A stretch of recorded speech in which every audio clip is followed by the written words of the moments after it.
Definite integration में अभी तक हम ये पढ़ रहे थे कि पहले हम किसी भी फंक्शन को इंटीग्रेट करते थे, फिर उसके बाद F B minus F A करते थे, यानी कि फिर लिमिट अप्लाई करते थे।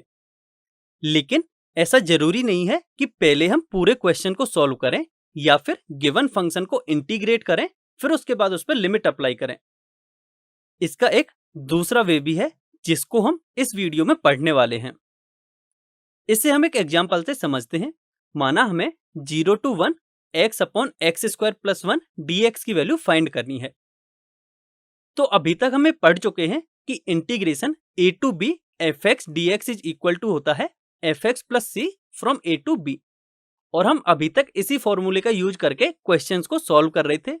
और वो किस तरह से कर रहे थे कि पहले हम गिवन फंक्शन को इंटीग्रेट करते थे जिससे कि हमें उसका कुछ ना कुछ एक इंटीग्रेशन मिल जाता था।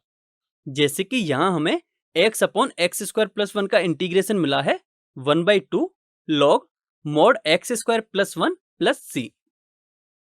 तो इसके बाद हम क्या करते थे कि अब हम इस इंटीग्रेशन में लिमिट्स की वैल्यू पुट करते थे जिससे कि हमें फाइनल आंसर मिलता था। लेकिन इस क्वेश्चन को हम दूसरे तरीके से भी समझ सकते हैं, सिंस हमने इस क्वेश्चन में सब्स्टिट्यूशन मेथड का यूज किया था और हमने एक्स स्क्वायर प्लस 1 को t के इक्वल अज्यूम किया था। एंड इस क्वेश्चन में दे रखा है कि x की लिमिट है 0 से x इज इक्वल टू 1 तक।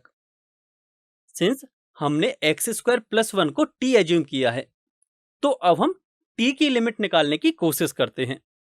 तो जब x की वैल्यू 0 होगी तब t हो जाएगा 1 के इक्वल। इसी तरह जब x की वैल्यू 1 होगी तब t की वैल्यू 2 के इक्वल हो जाएगी।